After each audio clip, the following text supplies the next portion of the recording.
नमस्कार दोस्तों, यह NCERT की की कक्षा 7 की पाठ्य पुस्तक है।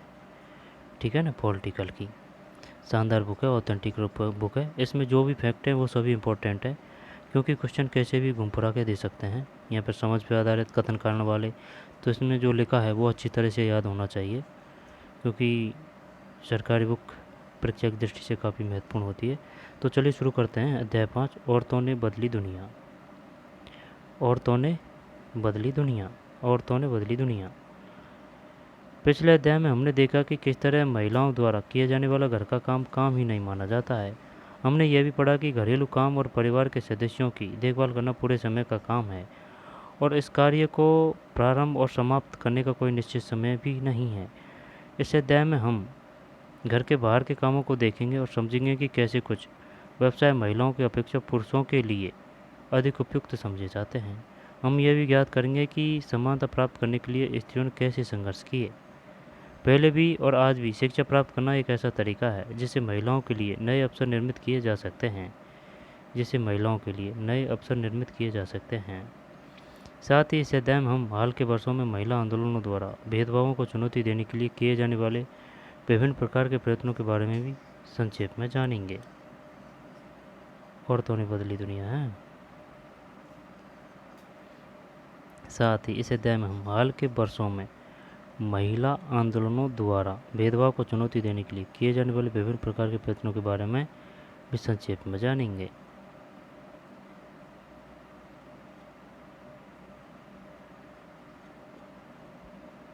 शानदार फोटो है भाई साहब, देख।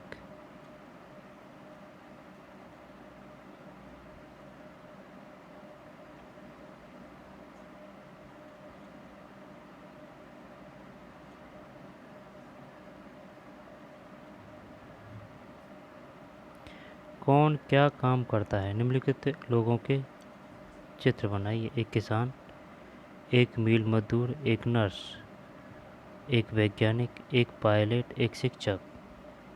चलिए अब आपकी कक्षा द्वारा बनाए गए चित्रों को देखने के लिए नीचे दी गई तालिका को भरिए। अब हर व्यवसाय के लिए पुरुषों और महिलाओं के चित्रों को अलग अलग जोड़िए। वर्ग: पुरुष चित्र और महिला चित्र। शिक्षक, किसान, मील मजदूर, नर्स, वैज्ञानिक, पायलट। क्या महिलाओं की अपेक्षा पुरुषों के चित्र अधिक हैं? किस प्रकार के व्यवसायों में स्त्रियों की अपेक्षा पुरुषों के चित्र अधिक है? क्या सबने नर्स के लिए महिला का ही चित्र बनाया है? क्यों? क्या महिला किसानों के चित्र तुलनात्मक रूप से कम है? यदि है तो क्यों?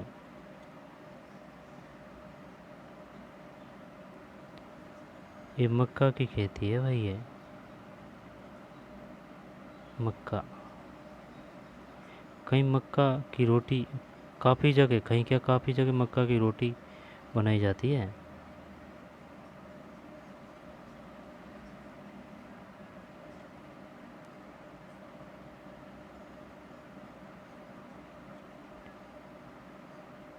शायद इसके जो मक्का होती है ना, जैसे कि मक्का है ना, तो इसके नीचे वो कुछ होंडी सी गडार कर देते हैं, या फिर ट्रैक्टर के द्वारा हो जाती होगी, तो इसमें छोड़ते हैं वो पानी। जब इसमें से रिस रिस के इसकी जड़ों में खूब आराम से पानी चल जाता है। इसमें नहीं करते हैं डायरेक्ट ऊपर, ठीक। इसमें पानी भरा रहता है नीचे, जैसे कि गन्ने में करते हैं ना, वैसे इसमें पानी नहीं करते हैं। इसमें भी पानी है, अब इसके पीछे इसमें पानी है। ऐसे ऐसे बढ़िया फसल होती है। भारत में 83.3% महिलाएं खेतों में काम करती है। आई बात समझ में? कितनी? 83.6। उनके कामों में पौधे रोपना, खरपतवार निकालना, फसल काटना, कुटाई करना शामिल है। फिर भी जब हम किसान के बारे में सोचते हैं तो हम एक पुरुष के बारे में भी सोचते हैं। 61वां नेशनल सैंपल सर्वे 2004-5 के अनुसार है 83.6। बहुत बड़ा आंकड़ा है।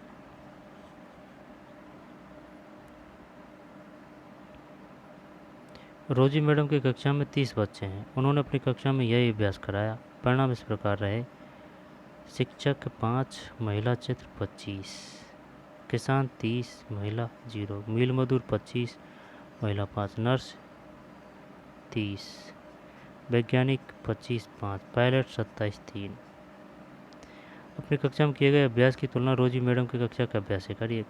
कम अवसर और कठोर अपेक्षाएं।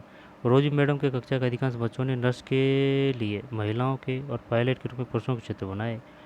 ऐसा उन्होंने इस कारण किया कि उन्हें लगता है कि घर के बाहर भी महिलाएं कुछ खास तरह के काम ये अच्छी तरह कर सकती है। उदाहरण के लिए बहुत से लोग मानते हैं कि महिलाएं अच्छी नर्स हो सकती हैं क्योंकि वे अधिक सहनशील और विनम्र होती है। इसे परिवार में स्त्रियों की भूमिका सहनशील और विनम्र होती है। इसे परिवार में स्त्रियों की भूमिका के साथ मिलाकर देखा जाता है। इस प्रकार से माना जाता है कि विज्ञान के लिए तकनीकी दिमाग की जरूरत होती है और लड़कियां और महिलाएं तकनीकी कार्य करने में सक्षम नहीं होती। अनेक लोग इस प्रकार की रूढ़िवादी धारणाओं में विश्वास करते हैं, इसलिए बहुत सी लड़कियों को डॉक्टर व इंजीनियर बनने के लिए अध्ययन करने और प्रशिक्षण लेने के लिए वह सहयोग नहीं मिल पाता जो लड़कों को मिलता है। अधिकांश परिवारों में स्कूली शिक्षा पूरी हो जाने के बाद लड़कियों को इस बात के लिए प्रेरित किया जाता है कि वे शादी को अपने जीवन का मुख्य लक्ष्य मान लें। रूढ़िवादी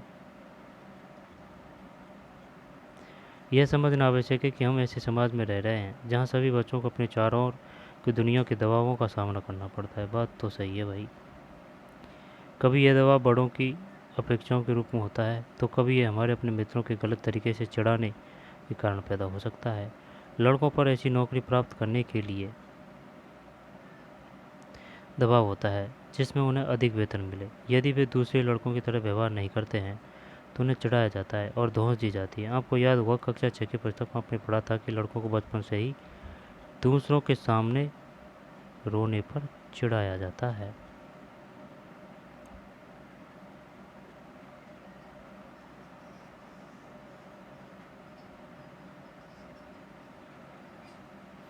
रूढ़ियों को तोड़ा। रेल का इंजन आदमी चलाते हैं, पर झारखंड के एक गरीब आदिवासी परिवार की 27 वर्षीय महिला लक्ष्मी लाकरा ने इस धारा का रुख बदल दिया। उत्तरी रेलवे की वह पहली महिला इंजन चालक है। लक्ष्मी के माता पिता पढ़े लिखे नहीं हैं, पर उन्होंने अपने बच्चों को पढ़ाने के लिए बहुत संघर्ष किया है। लक्ष्मी की शिक्षा एक सरकारी स्कूल में हुई। स्कूल में पढ़ने के साथ साथ लक्ष्मी घर के कामों व अन्य जिम्मेदारियों में हाथ भी बटाती रही। उसने मन लगाकर और मेहनत से पढ़ाई की और स्कूल में पूरा करके इलेक्ट्रॉनिक्स में डिप्लोमा अर्जित किया। फिर वे रेलवे बोर्ड की परीक्षा में बैठी और पहले ही कोशिश में उत्तीर्ण हो गई। लक्ष्मी कहती है, मुझे चुनौतियों से खेलना पसंद है। जैसे ही कोई यह कहता है कि फला काम लड़कियों के लिए, मैं उसे करके ही रहती हूँ। लक्ष्मी के जीवन में ऐसा करने के अनेक अवसर आए। जब वह इलेक्ट्रॉनिक्स करना चाहती तब उसने पॉलिटेक्निक में मोटरसाइकिल चलाई। जब उसने तय किया कि वह इंजन ड्राइवर बनेगी। उसका दृष्टिकोण सीधा साधा है। जब तक मुझे मज़ा आ रहा है, मैं किसी को नुकसान नहीं पहुँचा रही और मैं अच्छे से रह पा रही हूँ और अपने माता पिता की मदद कर पा रही हूँ, तो मैं अपने तरीके से क्यों नहीं जीऊँ। मज़ा आ रहा है और मैं किसी को नुकसान नहीं पहुंचा रही और मैं अच्छे से रह पा रही हूँ और अपने माता पिता की मदद कर पा रही हूँ, तो मैं अपने तरीके से क्यों नहीं हूँ। बात सही है भाई, बहुत बड़ी बात है। ड्राइविंग हर ट्रेन, नीता लाल, बीमा स्पेशल सर्विस से रूपांतरित।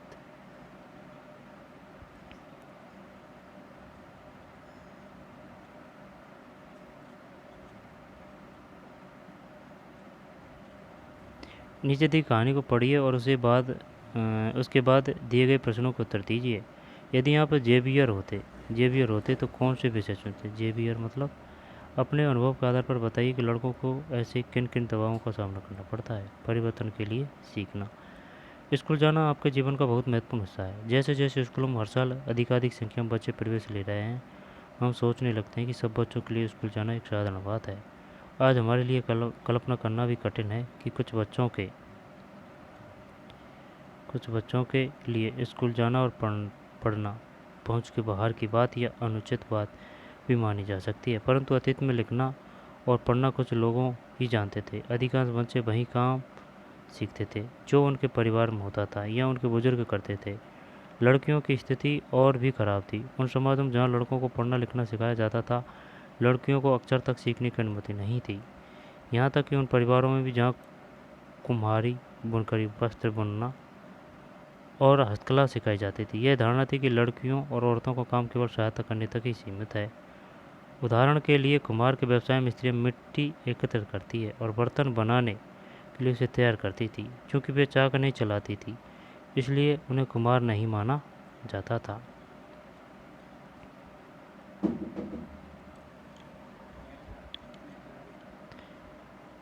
दोबारा देखते हैं। के लिए स्कूल जाना है ना और पढ़ना पहुंच के बाहर की बात है कुछ बच्चों के लिए। अनुचित बात भी मानी जा सकती, परंतु अतीत में लिखना और पढ़ना कुछ लोग ही जानते थे। अधिकांश बच्चे वही काम सीखते थे जो उनके परिवार में होता था या उनके बुजुर्ग करते थे। लड़कियों की स्थिति और भी खराब थी।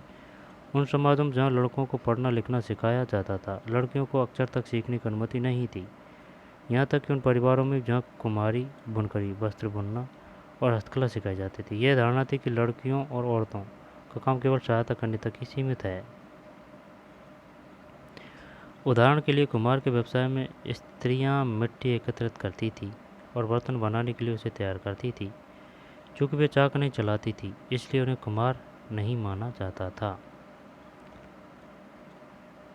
मिट्टियाँ एकत्र करती थी और बर्तन बनाने के लिए उसे तैयार करती थी।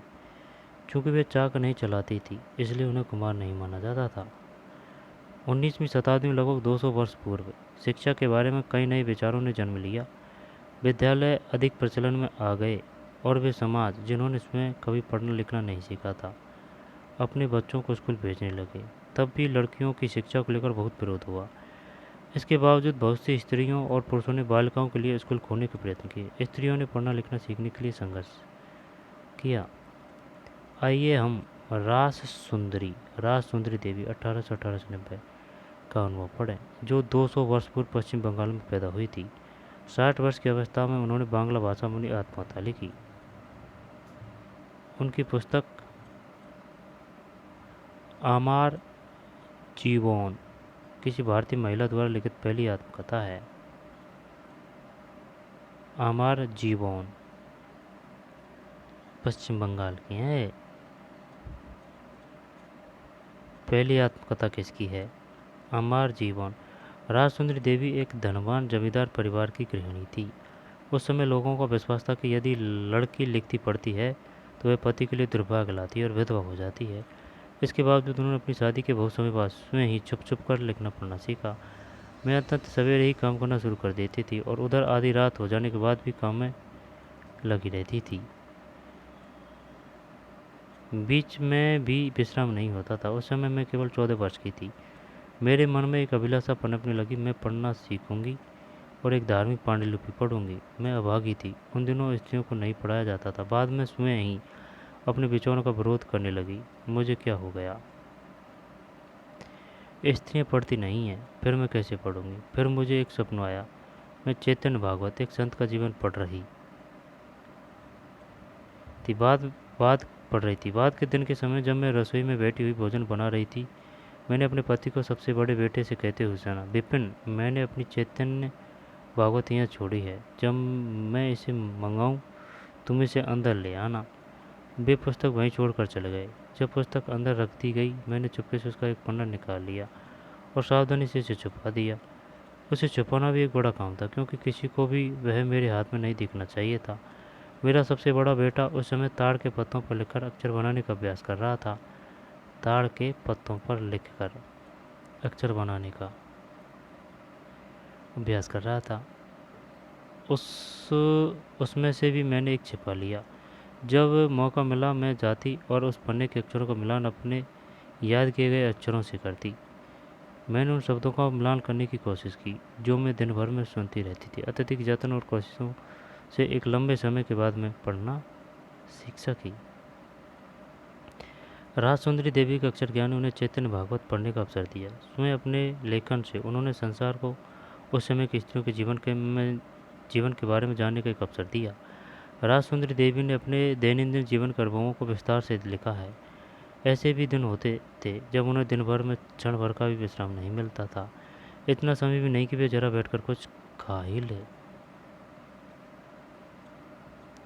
वर्तमान समय शिक्षा और विद्यालय। इससे पहले जो कुछ रहा है उनको देख लेते हैं। सुल्तानास ड्रीम्स, रुकया सखावत हुसैन और लेडी लैंड का उनका सपना। रुकया सखावत हुसैन और लेडी लैंड का उनका सपना। रुकया सखावत हुसैन 1880 से 1932।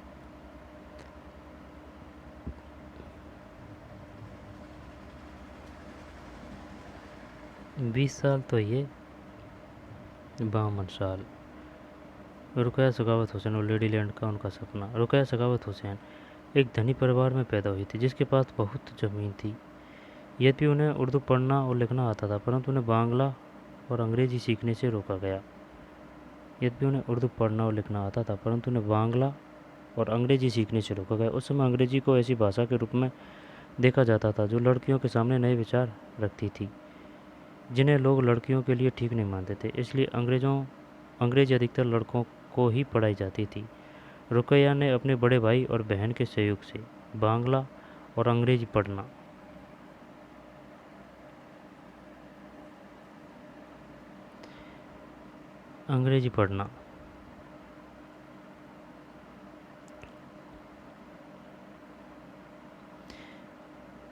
रुकैया ने अपने बड़े भाई बहन के सहयोग से बांग्ला और अंग्रेजी पढ़ना और लिखना सीखा। आगे जाकर वे एक लेखिका बनी। 1905 में जब वे केवल 25 वर्ष की थी तब अंग्रेजी भाषा के कौशल का अभ्यास करने के लिए उन्होंने एक उल्लेखनीय कहानी लिखी जिसका शीर्षक था सुल्ताना का स्वप्न। 1905 में जब वे केवल 25 वर्ष की थी तब अंग्रेजी भाषा के कौशल का अभ्यास करने के लिए उन्होंने एक उल्लेखनीय कहानी लिखी जिसका शीर्षक था सुल्ताना का स्वप्न। अब ये दे दिया भाई, अब क्वेश्चन की बात है ना। अब ये दे दिया सुल्ताना का स्वप्न किसकी रचना है? रुकैया सखावत हुसैन। पढ़ गया शानदार क्वेश्चन।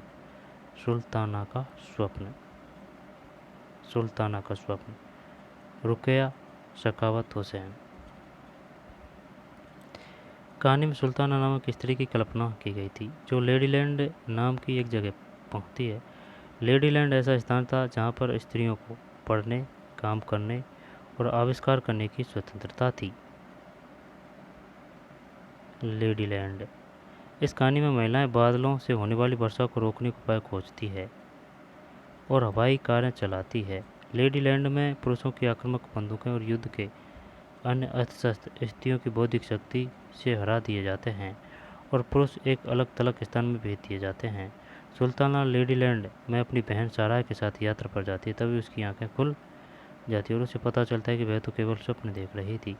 जैसा कि आपने देखा है, रुकैया सखावत हुसैन उस समय स्त्रियों के हवाई जहाज और कार चलाने के सपने देख रही थी जब लड़कियों को स्कूल तक जाने की अनुमति नहीं थी।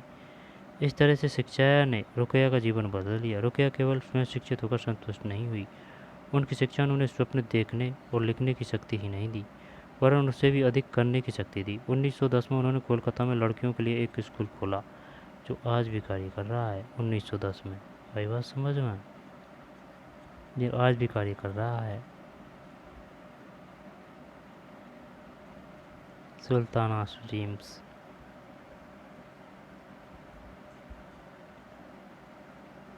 शिक्षा प्राप्त करके कुछ महिलाओं ने समाज में स्त्रियों की स्थिति के बारे में प्रश्न उठाए। उन्होंने असमानता के अपने अनुभवों का वर्णन करते हुए कहानियाँ, पत्र, आत्मकथाएं लिखी। अपने लेखों में उन्होंने स्त्री और पुरुष दोनों के लिए सोचने और जीने के नए नए तरीकों की कल्पना की।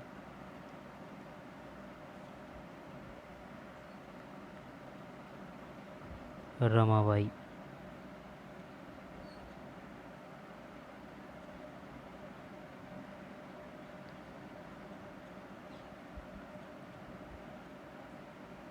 रमाबाई 1858 से 1922। अपनी बेटी के साथ महिला शिक्षा की ये योद्धा स्वयं कभी स्कूल नहीं गई पर अपने माता पिता से उन्होंने पढ़ना लिखना सीख लिया। उन्हें पंडिता की उपाधि दी गई। पंडित रमाबाई, उन्हें पंडिता की उपाधि दी गई क्योंकि वे संस्कृत पढ़ना लिखना जानती थी जो उस समय की औरतों के लिए बहुत बड़ी उपलब्धि थी। औरतों को तब यह ज्ञान अर्जित करने की अनुमति नहीं थी। उन्होंने 1898 में पुणे के पास खेड़ गांव में एक मिशन स्थापित किया। 1898 में जहाँ विधवा स्त्रियों और गरीब औरतों को पढ़ने लिखने तथा स्वतंत्र होने की शिक्षा दी जाती थी। उन्हें लकड़ी से चीज़ें बनाने, छापाखाना चलाने जैसी कुशलताएं भी सिखाई जाती थी, जो वर्तमान में भी लड़कियों को कम ही सिखाई जाती है। ऊपर बाएं हाथ की तरफ छपी तस्वीर उनका छापाखाना दिख रहा है। रमाबाई का मिशन आज भी सक्रिय। छापाखाना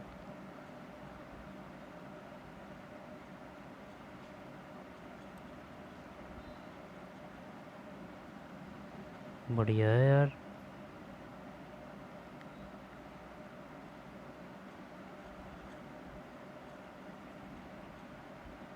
बात है 1857-1922 की। हाँ, तो ये कोई पैसे वालों की रही होगी, जैसे कोई जमींदार, यहाँ पर उनके पास में पहले से पैसे हो गए, यहाँ पर ज़मीन ज़्यादा होगी, ऐसे। भाई ये सब काम करने में बहुत खर्चा आता है, गहरा गहरा नहीं कर सकता इनको। छापा खाना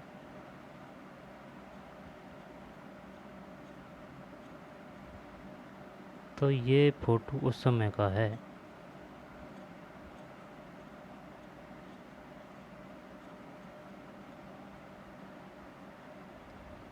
रमाबाई, पंडित रमाबाई है।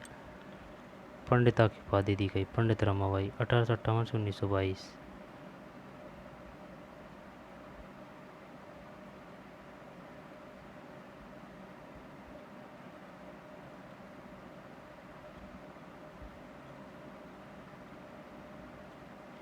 पुणे के खेड़गांव में एक मिशन स्थापित किया था भाई, जहाँ विधवा स्त्रियों और गरीब औरतों को पढ़ने लिखने का एक स्वतंत्र होने की शिक्षा दी जाती थी।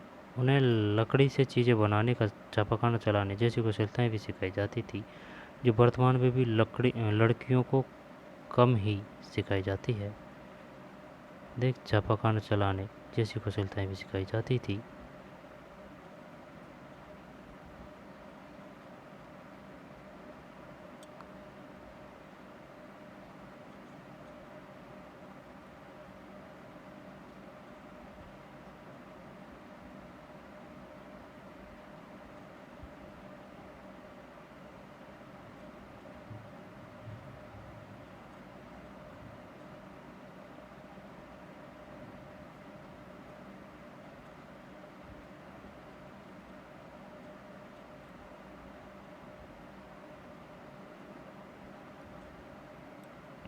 जेवियर अपना, एक मिनट, नीचे दी गई कहानी को पढ़िए और इसके बाद दिए गए प्रश्नों के उत्तर दीजिए। यदि आप जेवियर होते तो कौन से विषय चुनते? अपने अनुभव के आधार पर बताइए कि लड़कों को ऐसे किन किन दबावों का सामना करना पड़ता है। जेवियर अपना 10वीं बोर्ड का परीक्षाफल देखकर खुश था। यद्यपि विज्ञान और गणित में उसे बहुत अधिक अंक नहीं मिले थे, लेकिन अपनी पसंदीदा विषय इतिहास और भाषा में उसने अच्छा किया था। जब उसके माता पिता ने परिणाम देखे तो वे खुश नहीं हुए। हे भगवान, जेवियर जेवियर, गणित में तुम सिर्फ 65% लाए हो, भौतिक शास्त्र में भी तुम्हारे अंक बहुत कम है। मुझे पता है माँ, पर कोई बात नहीं, क्योंकि मैं गणित और विज्ञान पढ़ना भी नहीं चाहता, मैं इतिहास पढ़ना चाहता हूँ। इतिहास पढ़ना चाहता हूँ। खाने के समय बातचीत हो रही है भाई। फिर तुम इतिहास क्यों पढ़ना चाहते हो? अपने भविष्य के बारे में सोचो, तुम्हें एक अच्छी नौकरी प्राप्त करनी है, इतिहास से क्या मदद मिलेगी? इसमें कोई भविष्य नहीं है। पर मुझे गणित और विज्ञान अच्छा नहीं लगता। समझदारी से काम लो बेटे, गणित ले लो और साथ साथ कंप्यूटर भी सीख लो। कंप्यूटर सीखने से नौकरी आसानी से मिल जाती है। समझदारी से काम लो बेटे, गणित ले लो और साथ साथ कंप्यूटर भी सीख लेना। कंप्यूटर सीखने से नौकरी आसानी से मिल जाती है।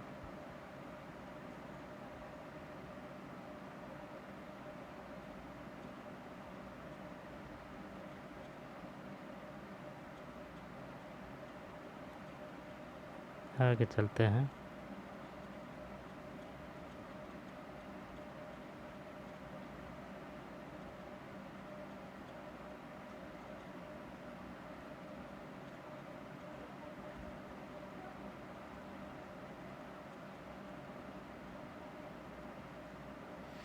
ठीक,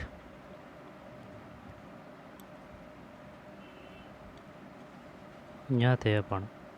वर्तमान समय में शिक्षा और विद्यालय। वर्तमान समय में शिक्षा और विद्यालय। आज के युग में लड़के और लड़कियां विशाल संख्या में विद्यालय जा रहे हैं, लेकिन फिर भी हम देखते हैं कि लड़कों और लड़कियों की शिक्षा में अंतर है। भारत में हर 10 वर्ष में जनगणना होती है, जिसमें पूरे देश की जनगणना की गणना की जाती है जनसंख्या की। इसमें भारत में रहने वालों के जीवन के बारे में विस्तृत जानकारी एकत्रित की जाती है, जैसे उनकी आयु, पढ़ाई, उनके द्वारा किए जाने वाले काम आदि।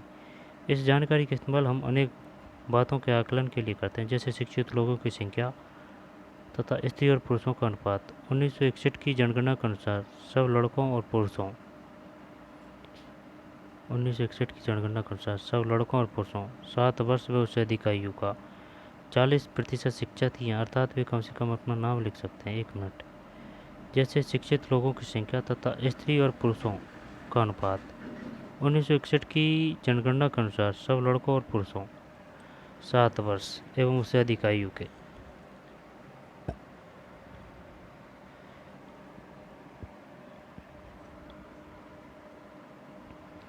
7 वर्ष एवं उससे अधिक आयु के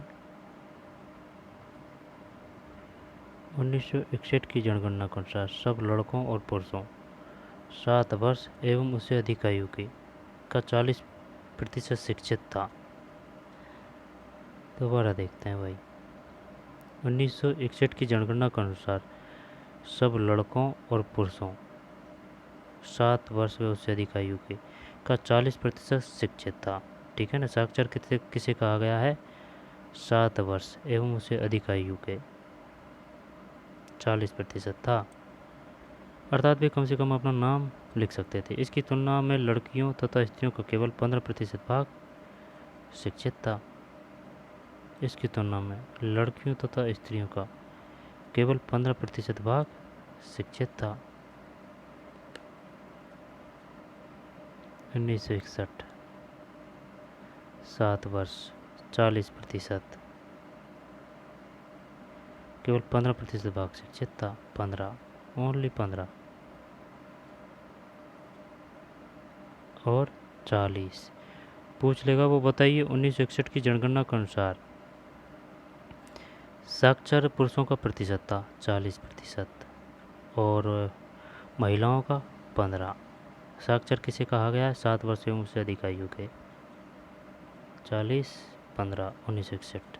सतत विकास लक्ष्य, गुणवत्तापूर्ण शिक्षा।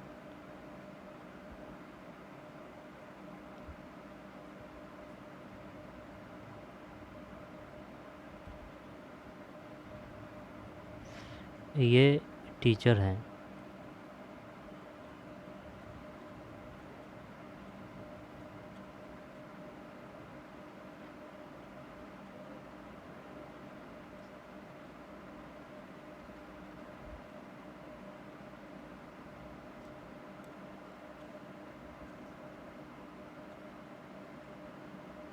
दो 2011 की जनगणना के अनुसार लड़कों व पुरुषों की यह संख्या बढ़कर 82% हो गई और 1961 में कितनी थी?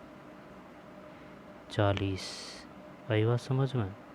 2011 में 82। और शिक्षित लड़कियों तथा स्त्रियों की संख्या 65। पहले कितनी थी? ओनली 15। 61 के अनुसार 40, 15। 11 के अनुसार 82। 82 और 65। 82-65। इसका आशय यह हुआ कि पुरुषों और स्त्रियों दोनों के बीच ऐसे लोगों का अनुपात बढ़ गया है जो पढ़ लिख सकते हैं और जिन्हें कुछ हद तक शिक्षा मिल चुकी है। लेकिन जैसा कि आप देख सकते हैं, अब भी स्त्रियों की तुलना में पुरुषों का प्रतिशत अधिक है। इसके बीच का अंतर अभी समाप्त नहीं हुआ है। नीचे दी गई तालिका में विभिन्न वर्गों के उन लड़कों व लड़कियों का प्रतिशत दर्शाया गया है जो बीच में ही विद्यालय छोड़ देते हैं। अनुसूचित जाति SC, अनुसूचित जनजाति ST के लड़के और लड़कियां इनमें शामिल है। स्कूल शिक्षा में औसत वार्षिक ड्रॉप आउट दर 2014-15% में।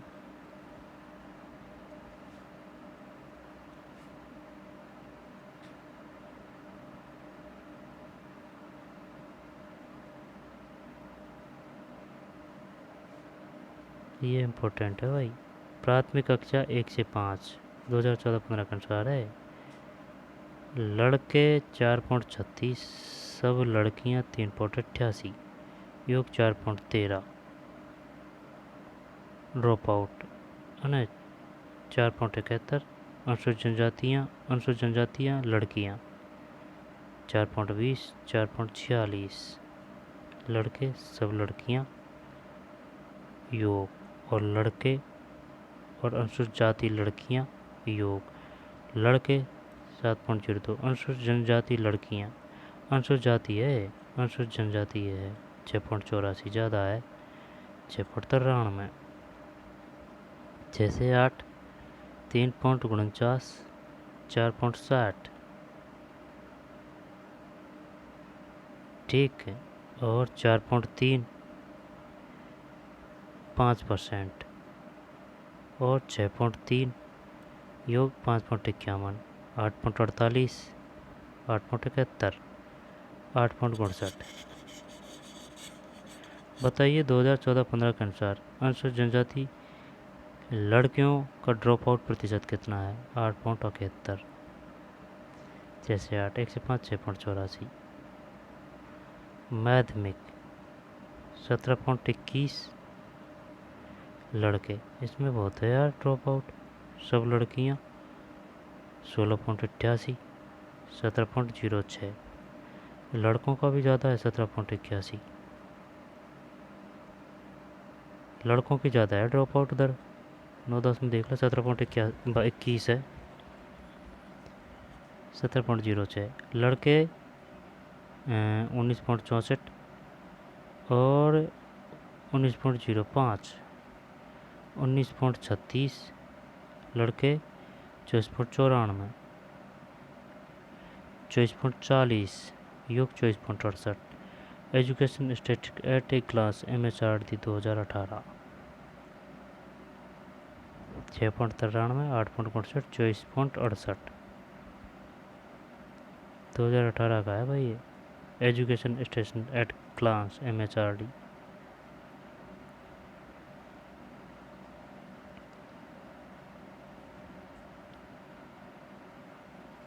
संभवतः आपने ऊपर दी गई तालिका में इस बात पर ध्यान दिया होगा कि सब लड़कियों की श्रेणी की तुलना में अनुसूचित जाति और अनुसूचित जनजाति की लड़कियों की स्कूल छोड़ने की दर अधिक है। इसका अर्थ यह हुआ कि दलित व आदिवासी पृष्ठभूमि की लड़कियों में स्कूल में रहने की संभावना कम रहती है। वर्ष 2011 की जनगणना से यह भी पता चलता है कि अनुसूचित जाति और अनुसूचित जनजाति लड़कियों की अपेक्षा मुस्लिम लड़कियों की प्राथमिक शिक्षा पूरी करने की संभावना और भी कम रहती है। मुस्लिम लड़कियां स्कूल में लगभग 3 वर्ष रह पाती है, 3 वर्ष, जबकि अन्य समुदायों की लड़कियां स्कूल में 4 वर्ष का समय बिता पा रही है। आज प्राथमिक स्तर पर कितने बच्चे स्कूल छोड़ देते हैं? शिक्षा के किस स्तर पर आपको सर्वाधिक बच्चे स्कूल छोड़ते हुए दिखाई देते हैं? 9-10। आपके विचार में अन्य सभी वर्गों की तुलना में आदिवासी लड़के लड़कियों के विद्यालय छोड़ने की दर अधिक क्यों है? कोई दिक्कत? 24.68, 24.68 सबसे ज़्यादा। 6 से 8, 1 से 5 6.93। दलित आदिवासी मुस्लिम वर्ग के बच्चों के स्कूल छोड़ देने के अनेक कारण हैं। देश के अनेक भागों में विशेषकर ग्रामीण और गरीब क्षेत्रों में नियमित रूप से पढ़ाने के लिए न उचित स्कूल है न ही शिक्षक। यदि विद्यालय घर के पास न हो और लाने ले जाने के लिए किसी साधन जैसे बस या वैन आदि की व्यवस्था न हो तो अभिभावक लड़कियों को स्कूल नहीं भेजना चाहते। कुछ परिवार अत्यंत निर्धन होते हैं और अपने सब बच्चों को पढ़ाने का खर्चा नहीं उठा पाते हैं। ऐसी स्थिति में लड़कों को प्राथमिकता मिल सकती है। बहुत से बच्चे इसलिए भी स्कूल छोड़ देते हैं क्योंकि उनके साथ उनके शिक्षक और सहपाठी भेदभाव करते हैं। बेटी बचाओ बेटी पढ़ाओ 2014 में शुरू हुई बेटी बचाओ बेटी पढ़ाओ अभियान के बारे में ये क्वेश्चन आ चुका है। बेटी बचाओ बेटी पढ़ाओ की शुरुआत कब हुई थी? 2014। नॉर्मल क्वेश्चन है, लेकिन जब पता न हो तो ये भी टफ हो जाता है। 16, ठीक है ना। 2011 और कर ले 2014 2014 में हुआ था बेटी बचाओ बेटी पढ़ाओ।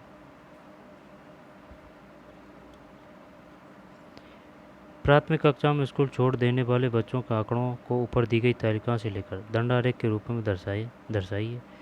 2 आंकड़े आपके लिए दंडारेख के रूप में दर्शाए गए हैं। प्राथमिक कक्षा में स्कूल छोड़ देने वाले 1 से 5 सभी लड़के 4.36, अनुसूचित जाति के लड़के 7.02।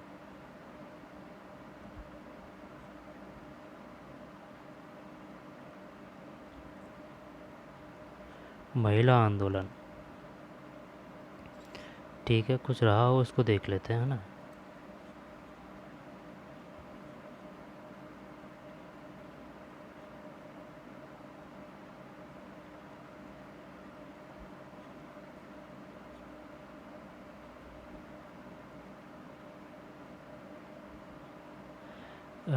राज सुंदरी देवी और रुकैया हुसैन, जिन्हें पढ़ने लिखने की अनुमति नहीं मिली थी, की स्थिति के वर्तमान समय भारत में बड़ी संख्या में लड़कियां स्कूल जा रही है।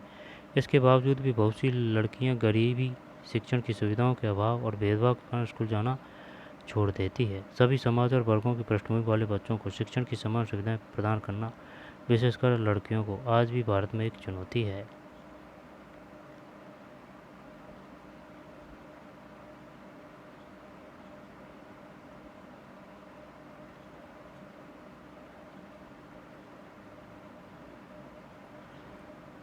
इस बालिका को पता है शायद फ़ोटो लिए जा रहा है, इसलिए इसने या तो नीचे कर लिया सिर, या फिर ये नीचे सिर करके ही पढ़ रही है, लेकिन इसका ध्यान है फ़ोटो खींचने पे और इसका ध्यान नहीं है, ये एकाग्रता से पढ़ रही है।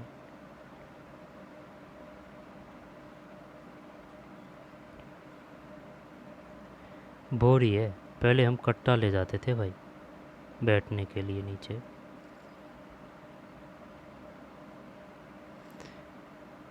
और कुछ नहीं है ना, आगे चलते हैं।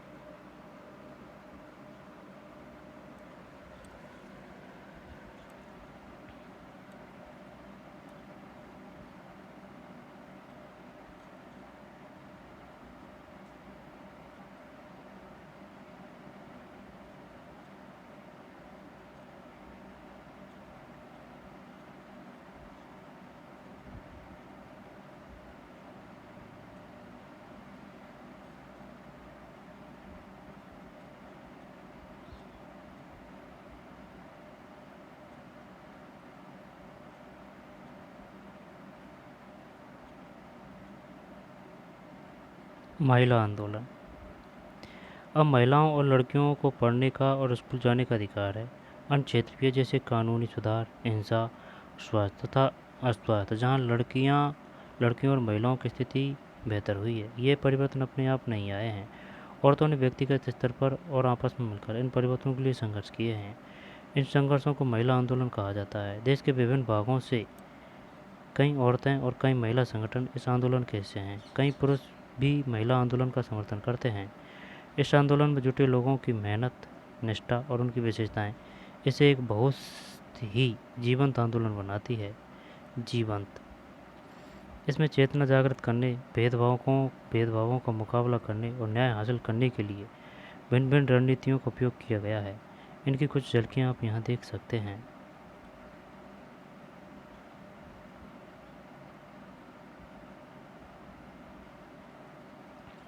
अभियान, भेदभाव और हिंसा के विरोध में अभियान चलाना महिला आंदोलन का एक महत्वपूर्ण हिस्सा है। अभियानों के फलस्वरूप नए कानून भी बने हैं। सन 2006 में एक कानून बना है जिससे घर के अंदर शारीरिक और मानसिक हिंसा को भोग रही औरतों को कानूनी शिक्षा दी जा सके। सन 2006 में एक कानून बना है जिससे घर के अंदर शारीरिक और मानसिक हिंसा को भोग रही औरतों को कानूनी शिक्षा दी जा सके। कौन सा? 2006।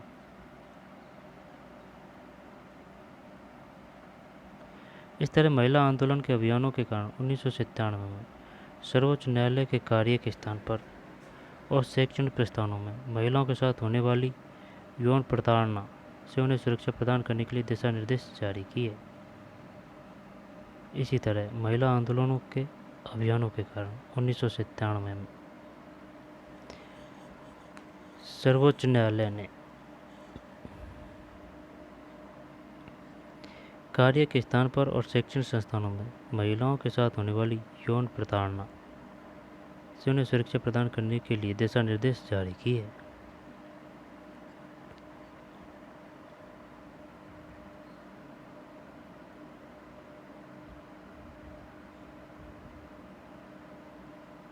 ये पुराना है फोटो।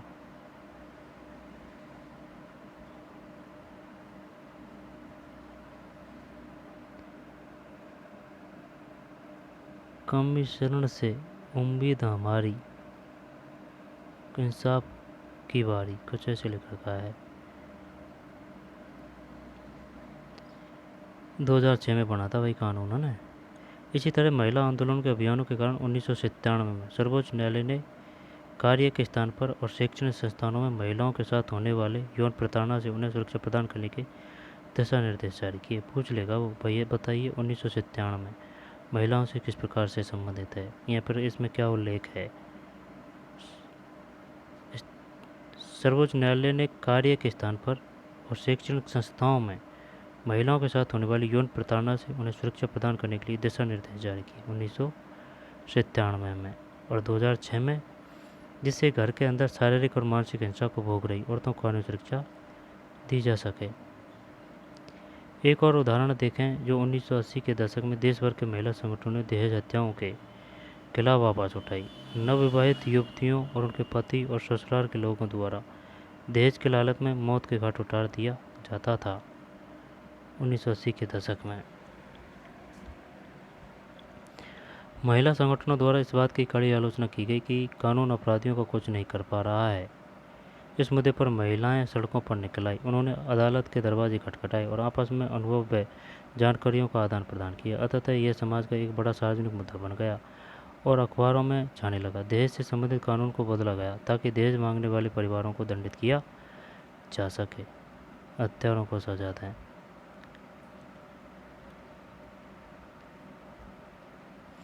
इनकी ये बेटी थी जो दहेज के कारण को जिंदा जला दिया था, वही सासू ने मिट्टी तेल छिड़क के, और कैदी के गैस की वजह से आग लग गई। सत्या रानी महिला आंदोलन की एक सक्रिय सदस्य, दहेज के लिए मार दी गई अपनी बेटी के मामले में न्याय मांगने के लड़े गए लंबे मुकदमे की कानून फाइलों से घिरी हुई सर्वोच्च न्यायालय की सीढ़ी पर बैठी है।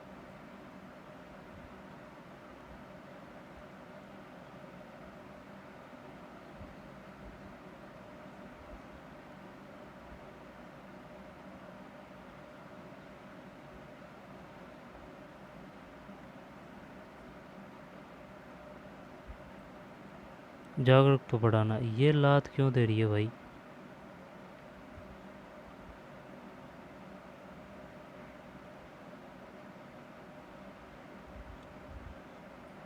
शायद पुलिस ऑफिसर है, शायद ये। फ़ोन वोन नहीं थे भाई उस समय, नहीं वरना फ़ोटो में फ़ोन जरूर दिखते। जागरूकता बढ़ाना, औरतों के अधिकारों के संबंध में समाज में जागरूकता बढ़ाना भी महिला आंदोलन के प्रमुख कार्य है। गीतों, नुक्कड़ नाटकों में, जनसभाओं के माध्यम से वह अपने संदेशों को लोगों के बीच पहुंचा। नाटक है, नाटक प्रदर्शित किया जा रहा है कि इस प्रकार अत्याचार किए जाते हैं महिलाओं पर वैवाहिक या दहेज के लिए।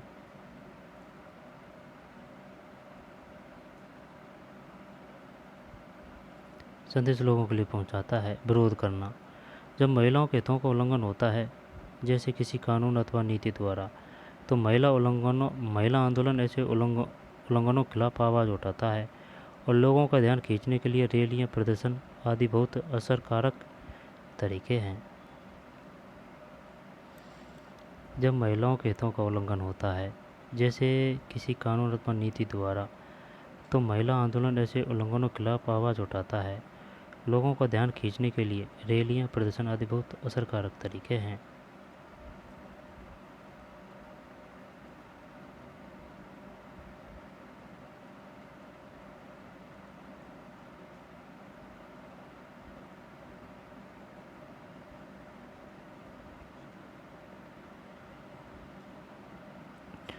बंधुत्व व्यक्त करना, न्याय के उन मुद्दों व औरतों के साथ बंधुत्व व्यक्त करना भी महिला आंदोलन का ही हिस्सा है। 8 मार्च अंतर्राष्ट्रीय महिला दिवस को दुनिया भर की औरतें अपने संघर्षों को ताज़ा करने और जश्न मनाने के लिए इकट्ठी होती है। 8 मार्च ये पूछ लिया था भाई। अंतर्राष्ट्रीय महिला दिवस मनाया जाता है 8 मार्च, 14 मार्च, 11 मार्च, 5 अप्रैल, 8 मार्च, 8 मार्च, 8 मार्च। अंतर्राष्ट्रीय महिला दिवस ये क्वेश्चन आया था। अंतर्राष्ट्रीय महिला दिवस कब मनाया जाता है? 8 मार्च। नॉर्मल क्वेश्चन था लेकिन नहीं होने की वजह से गलत हो गया है। 8 मार्च है ना अंतर्राष्ट्रीय महिला दिवस। औरतें अपने संघर्षों को ताज़ा करने और जश्न मनाने के लिए इकट्ठी होती है। Hamas, Syria.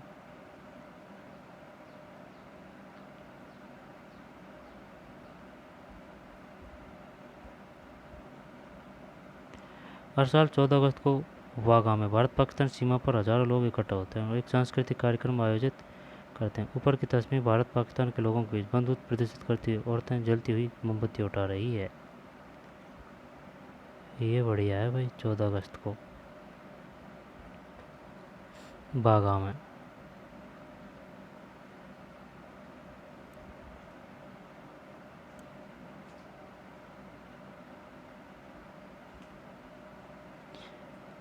छोटा सा बच्चा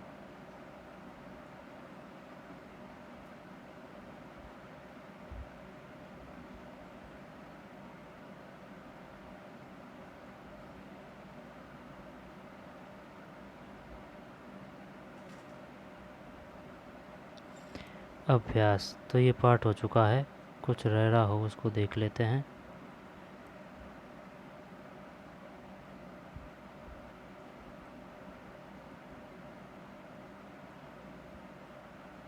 दो 2006 है ना, 2006 और 2006 कानून संबंधित है जिसके घर के अंदर शारीरिक मानसिक हिंसा भोग रही औरतों को कानूनी सुरक्षा दी जा सके। 2006 1997 में यौन प्रताड़ना से उन्हें सुरक्षा प्रदान करने के लिए दिशा निर्देश जारी किए। फिर 1980 के दशक में। और महिला दिवस 8 मार्च अंतर्राष्ट्रीय।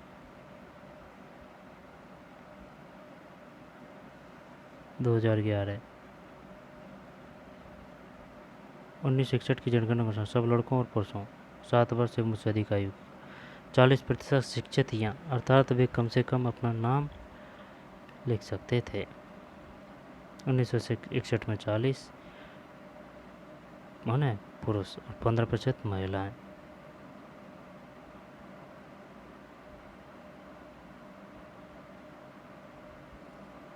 अमर जीवन राज सुंदरी देवी, रमाबाई, पंडित रमाबाई।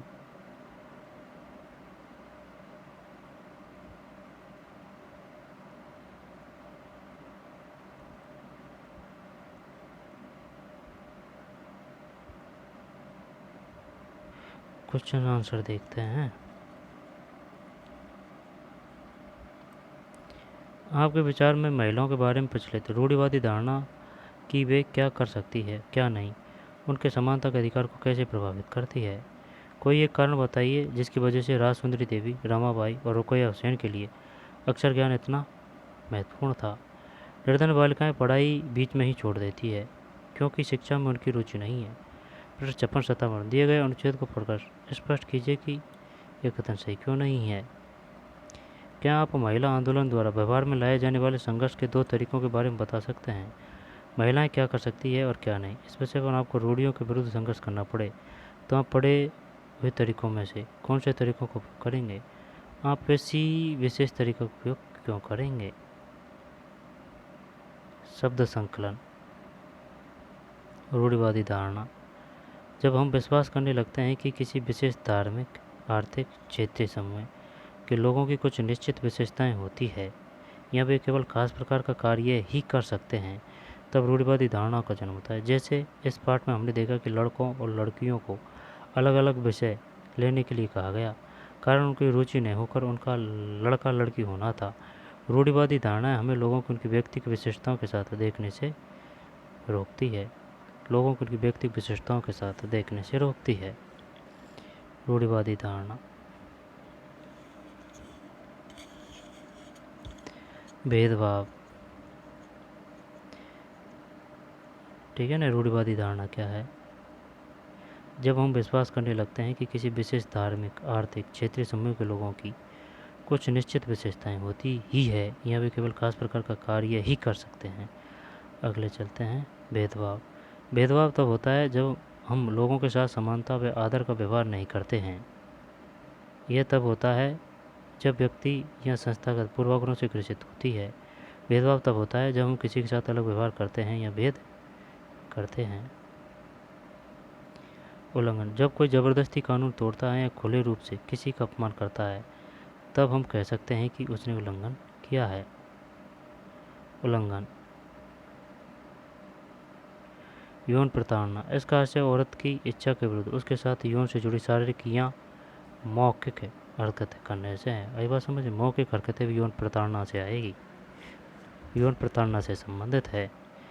यौन प्रताड़ना, उल्लंघन, जब कोई ज़बरदस्ती कानून तोड़ता है या खुले रूप से किसी का अपमान करता है तब हम कह सकते हैं कि उसने उल्लंघन किया है।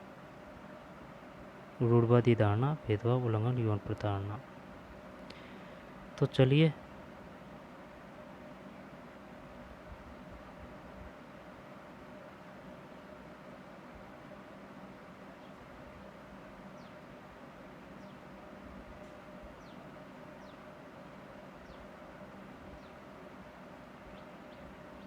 आगे चलते हैं।